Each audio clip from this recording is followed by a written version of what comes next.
an undisclosed location.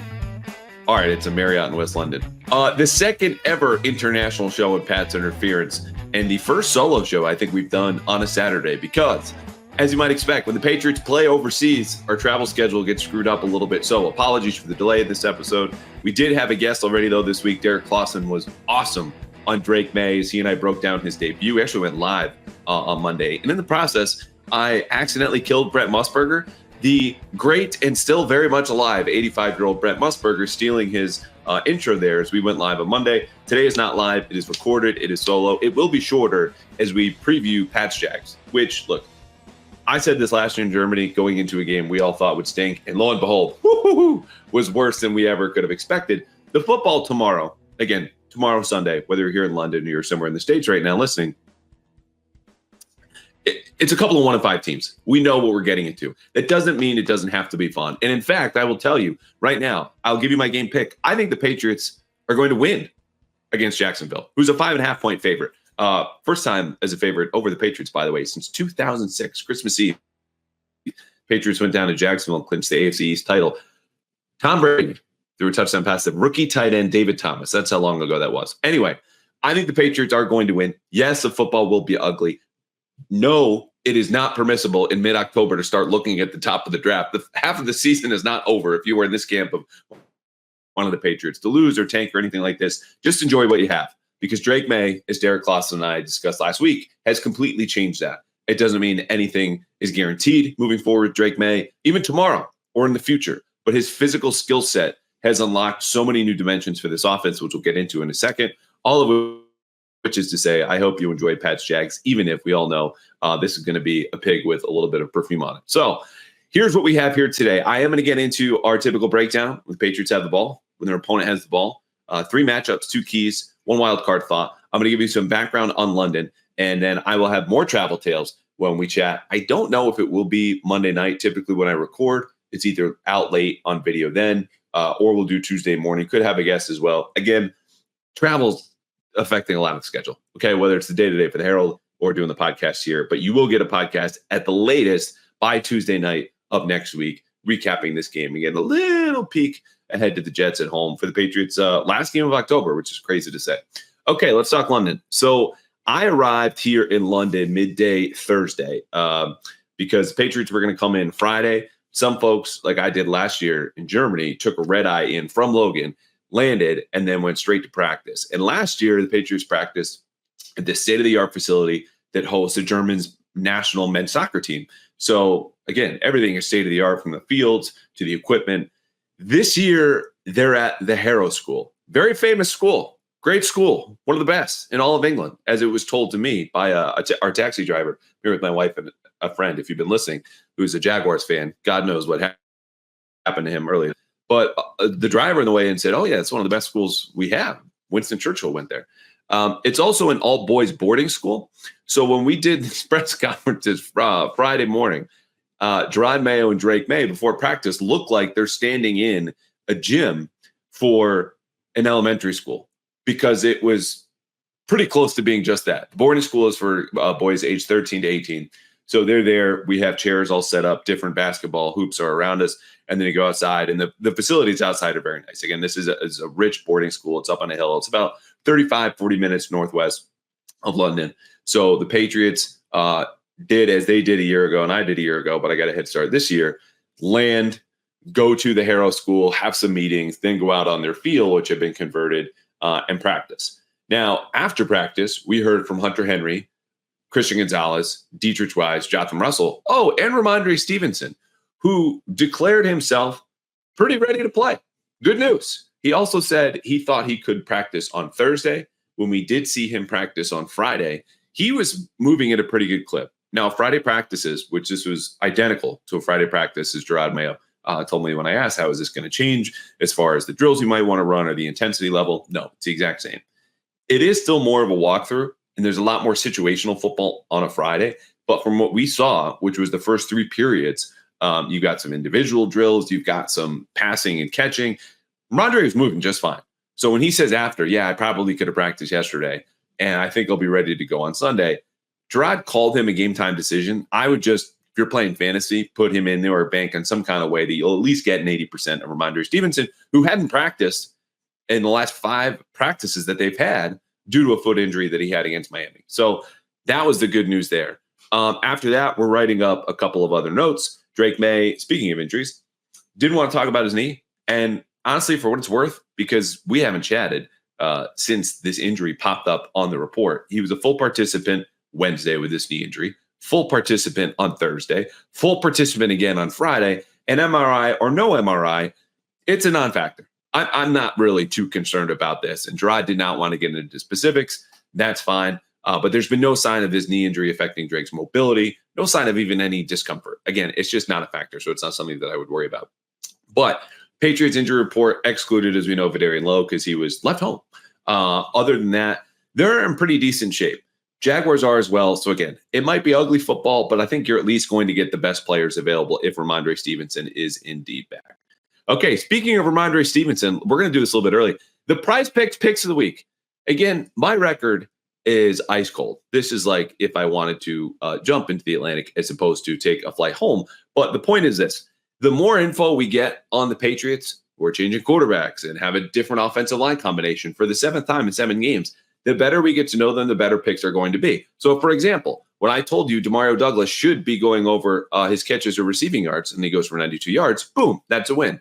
And at PrizePicks, there is no better way to win money than by picking players and their stats, just like you can every single week at PrizePicks. And it takes less than 30 seconds. You take your takes, you take your fantasy players, whatever I might offer you here, and you pick more or less on their stat projections. And that's it. And PrizePicks this week, because we know the NBA is coming up, is giving away basically a free pick. Meaning if you go between 2 and 6 player stat projections and you file them in with some kind of deposit, you could win on the other end up to 100 times your money. And here's a free one. Anthony Edwards on Tuesday night after the Celtics play the Knicks in their opener. If he scores more than 1 point, boom, you win. That's it. That's how easy PrizePicks is. Again, up to 100 times your money on PrizePicks. Sign up today and you get $50 instantly when you play just $5. You don't even need to win to get the $50 bonus. It's guaranteed. Download the app today. Use code CLNS to get $50 instantly after you play your first lineup. Again, that's PrizePicks. Download and use code CLNS today to get $50 instantly after you play your first $5 lineup. PrizePicks, run your game. Okay, this started with Ramondre Stevenson. It took a long, rambling way through Anthony Edwards and different explanations for how PrizePicks works. But the point is this. I think Ramondre Stevenson is an easy more than 45.5 rushing yards, which you can find on PrizePicks now. Jacksonville has a very middling defense in every possible way, with one exception, and that's that their pass defense stinks, which we'll get to in a second.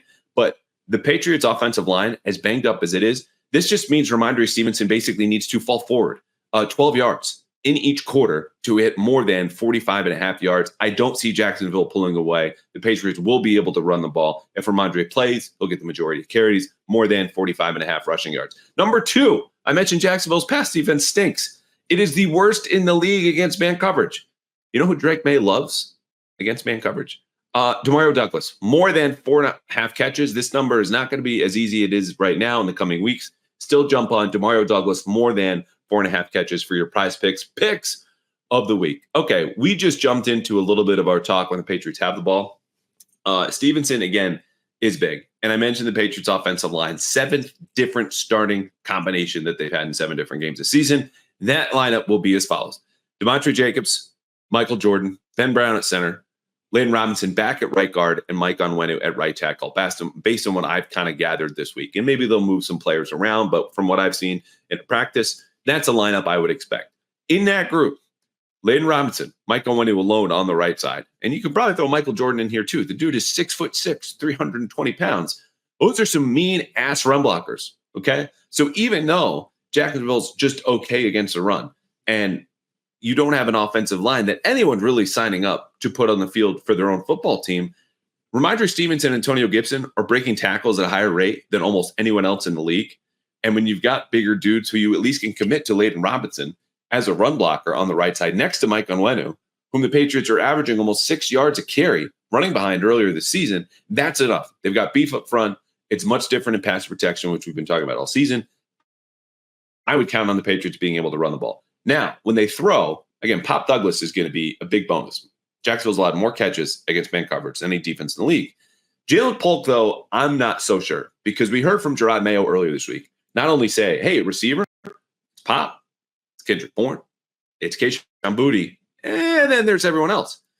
Jalen Polk needs to make more plays. He knows this. He was still leading off drills when we saw them at practice on Friday in a way that says, okay, he's not been kicked to the curb or bench. But on Wednesday, after making those same comments that I just relayed to you now, on Monday, Gerard said, we're definitely going to make some changes, lineup changes to put their most dependable players on the field. Now, we know we can't take everything Gerard says at face value as far as their plan for the quarterback or the timing or this and that. But it reasons, based on the film that I watched, and you've seen the games too, the Patriots deserve to change up some positions. Now, I look at Jalen Polk and say, okay, that's a guy who could take a little bit of a breather, a little bit of a step back. Here are the numbers. 3 drops, 2 catches in the last 2 games. He has had the worst yards after catch average in the entire league through week 6, and the second worst average separation at the catch point in the entire league. Jalen Polk has better football ahead of him. He told Mark Daniels, friend of the pod, on the beat, personal friend, that there are no mental issues, as Gerard said again on Monday. He has a mental hump to get over. And I think there's some probably maturity issues there. But the bottom line is fewer snaps from him, give them over to Kendrick Bourne, who's been more productive on a per snap basis, I think is a fine change. This will not be an outright benching. This is a team that's developing young players, but I do think Jalen Polk will see fewer snaps. As for Keion Booty, last time we heard from him, he was calling for the offense to be more aggressive after that Houston game.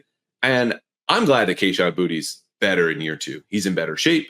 He's more productive. It sounds like he's working harder behind the scenes, but I am not concerned and do not care that these receivers are at different times complaining or calling out the offense, because I just don't think they're reliable narrators. And I know there was a lot made of that. I did TV on Monday, and I think that was in the second block. So this is early, like, you got to get to Keion Booty ripping the offense.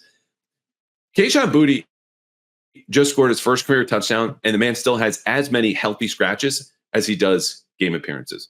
This group needs to be better, as Gerard said. I think they also need to be better before we take what they say seriously, even if there are fair critiques to be made. It's just, I don't think they understand what the whole picture looks like, because they need to get a hold of their own room and their own assignments in a way that hasn't been good enough. And when you consider the pass protection, which just doesn't allow them to have these long seven-step drops and those developing pass plays, just take a breather. I'm happy Keion has that confidence. I'm glad he's been playing better. But if anyone's worried about the receivers, being lost or calling out the coaches or any kind of disconnect there, why would you trust them to know exactly what's going on, given their age, their lack of production, and lack of experience in the NFL? Well, relax. Booty's better. I think he'll play a lot more, and I hope he plays better because, again, Jacksonville's the worst defense in the league against man coverage. That was man coverage that he beat for that touchdown against a big blitz. So more targets for him, more for Pop Douglas. And for Drake May hanging in the pocket, he should be a pretty cool customer. And that's as someone who has studied this Patriots offensive line for every single snap that it's played this season. But Trayvon Walker has 5 sacks for Jacksonville. Josh Hines-Allen has 2.5. No one else, aside from those two, is remotely a threat. And as a team, they rank 31st in ESPN's pass block win rate. So, yes, Demontre Jacobs versus Trayvon Walker or Josh Hines-Allen is going to be an issue. Patriots can chip, they can slide, they can run at them, they can double, they can do anything that they want to. But I don't think Drake May is going to be prohibited in a way from taking deep play action shots, which, going back to the spring, I'm talking about it here on this podcast, is the bones, the essence of this offense. It's run first so that they can drop back and throw long. Alex Van Pelt's offense led the league in intended air yards last season. The amount of distance covered by all of their quarterbacks in Cleveland last year when they threw the football, whether it was completed or not, the Patriots are way near the bottom of the league in that category right now because they're not calling that much play action. But when that rate goes up, and it was only about 16% versus Houston, so will those air yards, so will the aggression, you're welcome, Keion Booty, and the yards and touchdowns. I think they are going to get to a lot of play action versus Jacksonville, not just because the pass rush is watered down, but I talk about those bad numbers against man coverage. Jacksonville is also allowing the most yards and completions against play action. Do you need to know anything more?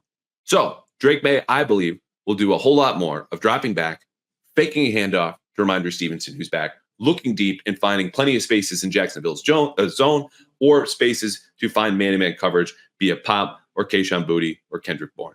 This is, I think, going to be a big game for Drake May. It doesn't mean he won't get strip sacked if he turns around and play action or doesn't throw a pick or two. I think you will see a downfield attacking passing offense in a way that we have not seen yet because of the way Jacksonville's defense is built and the way the Patriots are finally starting to find their pieces offensively that say, okay, we might be able to do this. One last, do this the way that Alex Van Pelt wants to. Now, one last wrinkle offensively.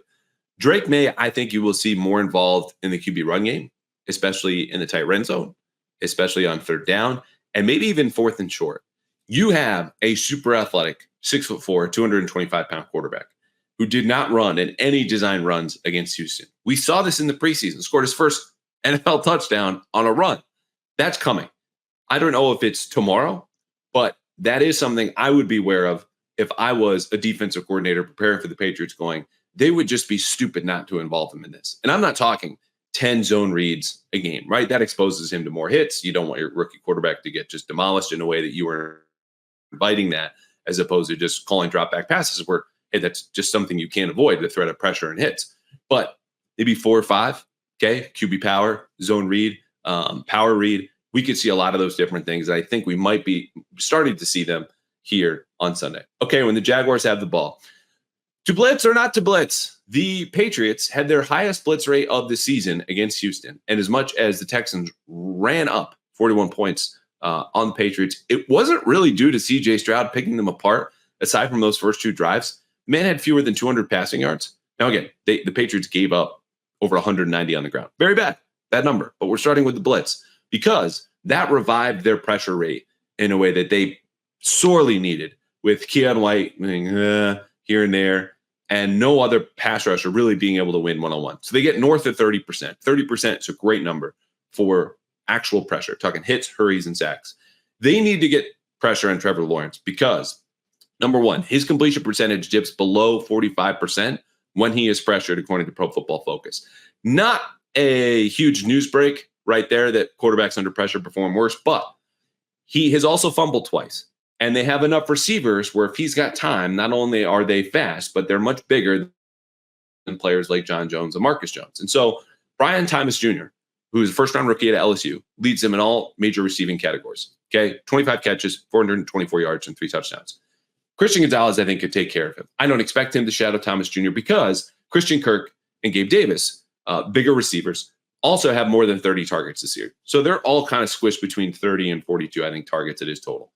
So this is an equitable passing offense. But Lawrence, who does have 3 picks when he's not been pressured this year, I think you want to get to because he's mobile. And inevitably, one of those guys is going to pull away from someone like Jonathan Jones or Marcus Jones, and they're going to win on jump balls over those 2 corners. Or, as Jonathan Jones put it to me today, with these mobile this week, with these mobile quarterbacks, even grandma gets open after 5 or 6 seconds. So the point is, I think the Patriots will and should get back to the blitz against Trevor Lawrence because you can trust those corners, I think, in tight spaces, okay?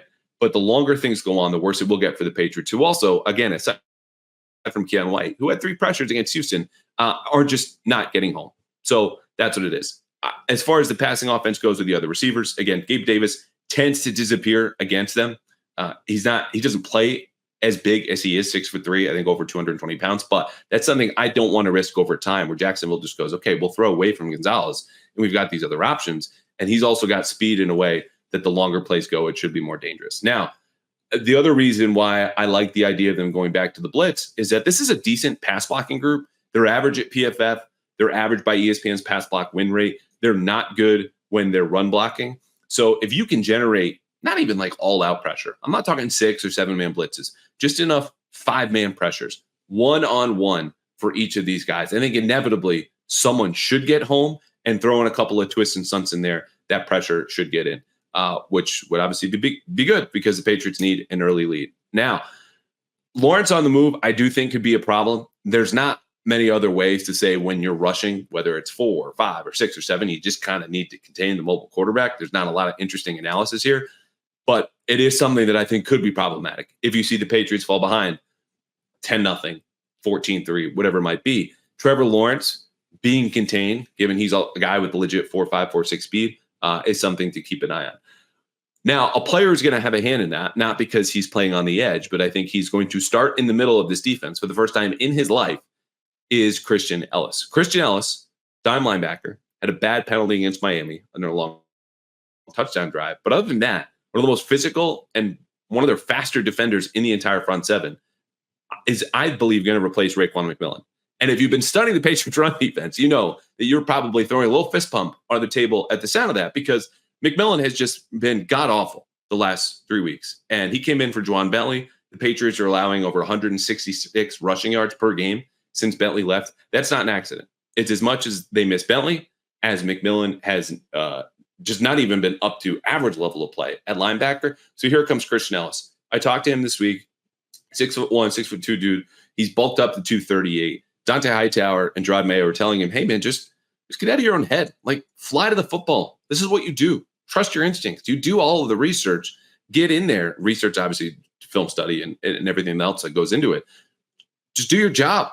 And I think you will. I think you'll see that physicality show up in a way that we've seen on third down when he's blitzing, the speed when you've seen him in pass coverage, and the numbers there aren't great, but I think it's a small sample. The tools are there.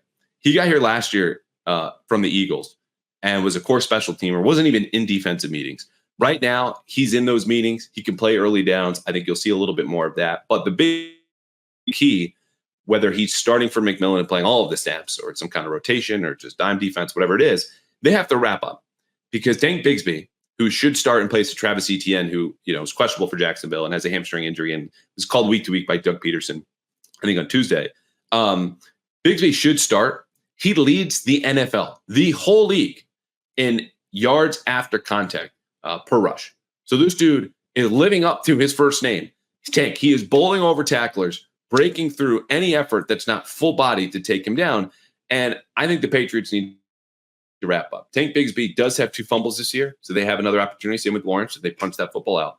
But that's a guy that you cannot afford to lose at the second level, because he will go through you unless you fully commit. This is a big tackling game for the Patriots in a way that they had 1 or 2 bad games, really bad against the Jets, and then against Miami. But that was more like you had more missed tackles because you're playing more just total time on the field. 75 plays, you're going to miss, I think it was upwards of 9 or 10. But they need to get that number back down to 6 or fewer, because that's the way that Jacksonville wins. You get missed tackles on fast players like Gabe Davis, like Tank Bigsby. You're giving free yards away to an offense that will get in its own way if you just sit back, be assignment sound, and tackle well. So that's about it. But as I told you in previous weeks, I'm out here not just to work. I'm out here with my wife. I'm out here with my friend who is a Jaguars fan. And the way I got tickets is the way that you should be getting tickets anywhere. And I'm not just talking about the NFL. The Celtics are going to raise the banner Tuesday night. And as someone who was lucky enough to be there for the playoff run, there is nothing like the live environment watching basketball live. And that goes for Gillette. All due respect. And so whether you want to go to a Celtics game, you want to come to London for an American football game, or just go to Foxborough when the Jets come later this month, the Rams are going to visit, the Colts are not too far down the road, go to Game Time, where you get the lowest price guarantee. And if you find a lower price elsewhere, they credit you at Game Time 110% of the difference. Not to mention, you get the price up front. Game Time Picks is a new feature that filters out all the fluff, all those pesky fees, and only gives you incredible deals. It's all in pricing, and you get to see your seat view. So whether you are going to see the Celtics, and again, I would encourage you, the NBA environment is much better than I think it's been in years. Go to Game Time now and download the Game Time app, create an account, and use code CLNS for $20 off your first purchase anywhere you want to go. Concerts, games, shows, whatever it might be. Download the Game Time app, create an account, use code CLNS for $20 off your first purchase. Terms do apply. Download Game Time today. What time is it? Game time. All right, 3, 2, 1, game pick, and we'll get out of here. You know I'm picking the Patriots, but I'll give you a score. 3 matchups. Demontre Jacobs, I believe, will start at left tackle again. Patriots need to give him help. Josh Hines-Allen or Trayvon Walker. Chip here, double there. We've talked about this. That guy cannot be left on an island in a way that he was really in the second half against San Francisco, and Nick Bosa ate his lunch. Matchup number 2, Christian Ellis versus Tank Bigsby. We just talked about this. Ellis is one of their sure tacklers this year. Granted, he's only played 70 defensive snaps, but that's a guy that I'm going to be watching. 53 in the middle. He'll fly around. He needs to wrap up on first contact, because not a lot of other players are going to be behind him and available to do that. Kyle Duggar will be flying in, but I think this is a game where a lot of plays, for better or worse, are going to be made at the second level. How do the Patriots handle that? The traffic when you have crossing routes, And when it's a running game, how often can you stop upon first contact? Christian Ellis, of course, Jelani Tavai's in there, need to stop Tank Bigsby right away. The last one, we're going to stay on defense because, again, I just think Drake May is going to make plays in this game and be able to attack readily available holes in this Jacksonville defense. Keion White versus the edge. And this is really Keion White versus himself, because the lack of discipline he's shown at times, it just invites free yards or opportunities for other teams. If he can stay to the level when he's rushing on the edge, if he can create pressure from the inside, that is so big for this defense that otherwise doesn't have guys who are as that disciplined, aside from maybe Anthony Jennings, or be able to create pass rush on their own. They certainly don't have guys who can be able to do both like Keion does. If Keion White brings his A game, I think it's going to be a long day for Jacksonville's offensive line, which again is average in pass protection, but it will allow the Patriots defense to perhaps sit back and rush only with 4 if they get the best version of Keion that they can trust to not only just get pressure, but do it in a way that's within the scheme of the defense, because that's been harder to come by. But there were encouraging signs last Sunday versus Houston, believe it or not. 2 keys to victory. We already talked about this. Tackle well. And number 2, take shots downfield. Okay? Again, I don't think the Patriots receivers are reliable narrators of what's going on with the offense, but Kayshon Boutte's right. They look good when they're aggressive. I think they'll look their best when Drake May is dropping back to pass. Maybe some bootlegs and throwing the ball downfield. One wild card thought. I'm excited for this London crowd. Germany, I'll tell you, that was the best crowd I have ever been a part of.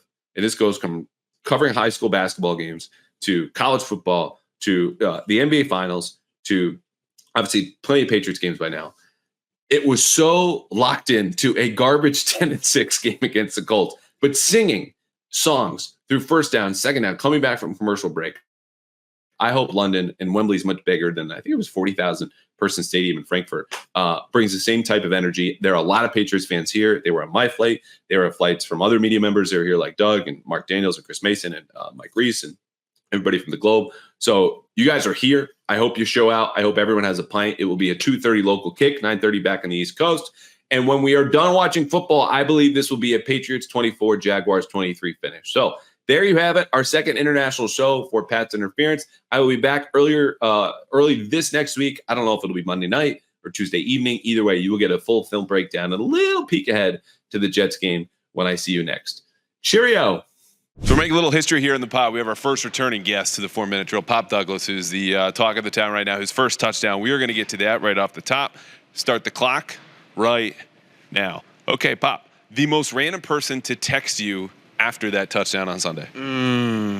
Most random person? I don't know. I was expecting a lot of people. I honestly don't know this one. Honestly, we gotta go past that one. I don't know. Okay, we'll circle back. In talking to other teammates on this same segment, your name has come up a lot, specifically when I ask, who's the teammate you would least like to date your sister? Let's give Pop Douglas a chance to defend himself and pitch himself if that opportunity ever arose. I think I'm the perfect person, to date their sister. But if I had to pick somebody on our team, no, you got to defend yourself. Why should they feel okay with you dating their sisters? Cause I'm cool, collected. You feel me? I'm always laughing, and then I'm gonna put a smile on your sister's face. So I mean, hey, I'm here, and I was raised by ladies, so I know how to treat a lady. All right, very good. What's a receiver in the league you like watching the most when you're looking at tape from other teams? Tyreek Hill, man, it's a receiver on every team, honestly.